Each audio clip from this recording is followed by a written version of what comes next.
Welcome back to Hot Rod High School. In today's episode, we're going to take this on-car brake lathe and machine a disc brake here on this 2013 Nissan Leaf. And if you want to learn how to be an automotive technician yourself, check out hotrodhighschool.com. Got a link in the description below. So, coveralls on, safety glasses on, let's get to work. We're going to start off here. We're actually going to get this out of our way and get the wheel off on our car.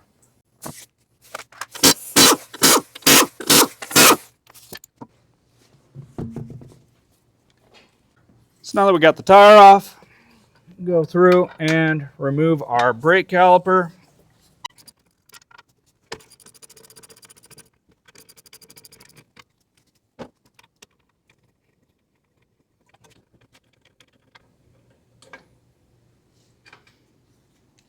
Now that we got our brake caliper off, we don't want to put too much pressure or strain on this rubber brake line. So we're just going to hang it up with a bungee cord here to make sure it doesn't fall down and hang that weight off here. That can damage that brake line.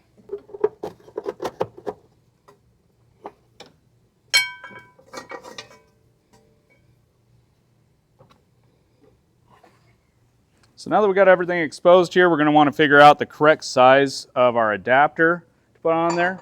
Now, this Hunter brake lathe does come with a tablet that'll tell you, which color adapter to use, all that information. But being that this is a high school, things get broken, so we don't have the tablet display anymore. You can still use the tool just fine without that though. Wrong one. There we go. So we got this little dowel right here. We need to get one of these circles to fit inside that dowel so it puts on there tight. And then on the back there's a thumb screw. Turn that in until it's all the way tight. Just tighten it up a bit and then back it off just a tiny bit so that it's on there securely. Now we're ready to go. So the reason why we took off our caliper is so that we have an opening right here where we can machine it, because the backing plate is in our way the rest of the way around. You'll notice that my machine right now is set up to machine the driver's side on this car. We're over on the passenger side. If yours is set up like that, no big deal. Just take and rotate it over.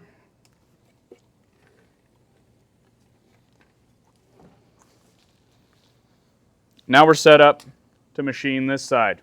So we line this up with our brake. Get to slide on there just like so. Now we'll take our lug nuts and use that to fasten the head in place.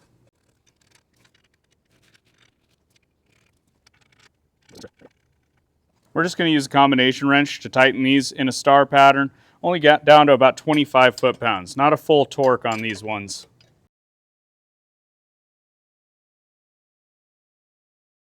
So now that we've gotten all the lug nuts tight, let's go ahead and tighten up this handle here. Holds everything in place. Now we can turn it on, check for any wobbles or vibrations, anything weird happening here. So, if this button has been pushed in right here, just give it a little wiggle and pull it back out. So that's the emergency stop. And then we're going to turn up our speed on here. Just going to turn it up to a 50.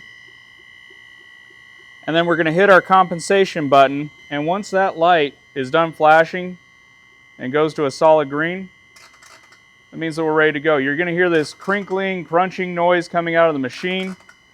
That is fine. That's what's supposed to happen. It's just lining itself up with the brake. So it's not braking itself when you hear that noise. So both these lights are on solid green. Now we're ready to set up the cutter head. So now, loosen up this cutter head and then just drive that out. I guess it's out at the end of its range right there. And we'll tighten this cutter head back down. And then we'll loosen this one up. Move it out so it's wider than the brake. Tighten it back down. Now we can grab onto the handle here and drive the cutter head inward. And when it's in here, able to contact the meat of the brake, we're going to loosen up the back handle and then drive that in until it makes contact. We just want to make light contact with it. We can take extra cuts if we need to. We just don't want to cut too thick. So now that we made contact, tighten that up. Now we'll loosen up the outside one. Go in until this makes contact.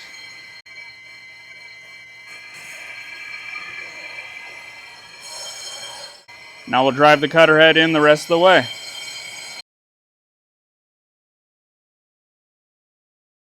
So now that it's all the way back there, we can tighten up this thumb screw and it's going to start its automatic cut.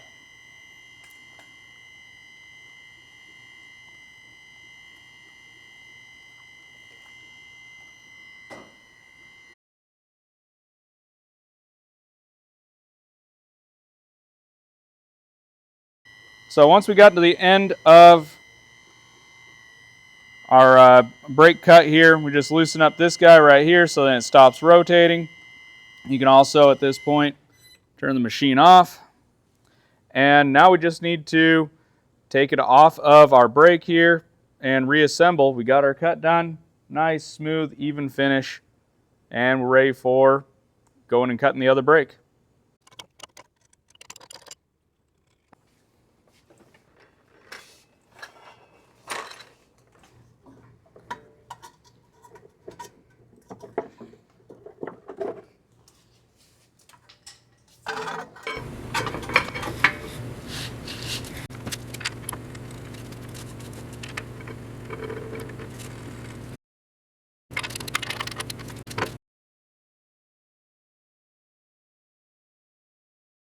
So a quick tip here, because I want to use my torque wrench on this thing, but I got more brakes that I need to go through and do.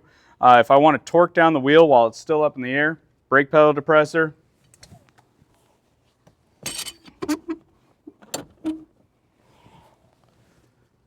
Now my brakes are applied. Now when I use my torque wrench, the tire doesn't want to spin. I know some people might say that, hey, I can just put on the e-brake in order to torque the rear wheels.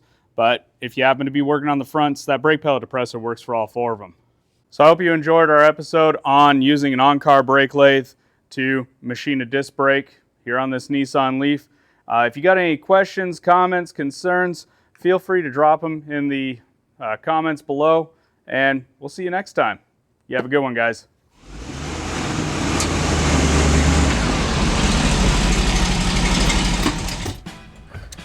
Thanks for watching another episode of Hot Rod High School.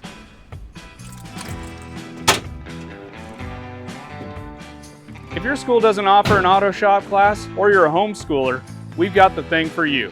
That's right, introducing our first ever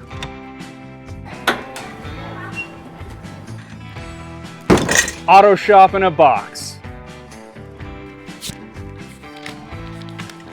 Specifically designed for students between 5th and 12th grade. Our kits include the engine rebuild, the brake line flare, precision measurement, valve adjustment, and an award-winning curriculum.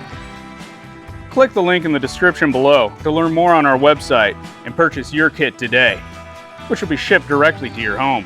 But don't worry, it's not coming in this thing. You can like and subscribe if you want to. Doesn't make a difference to me. But what does make a difference is you shifting your education into high gear with Hot Rod High School. Thanks for watching.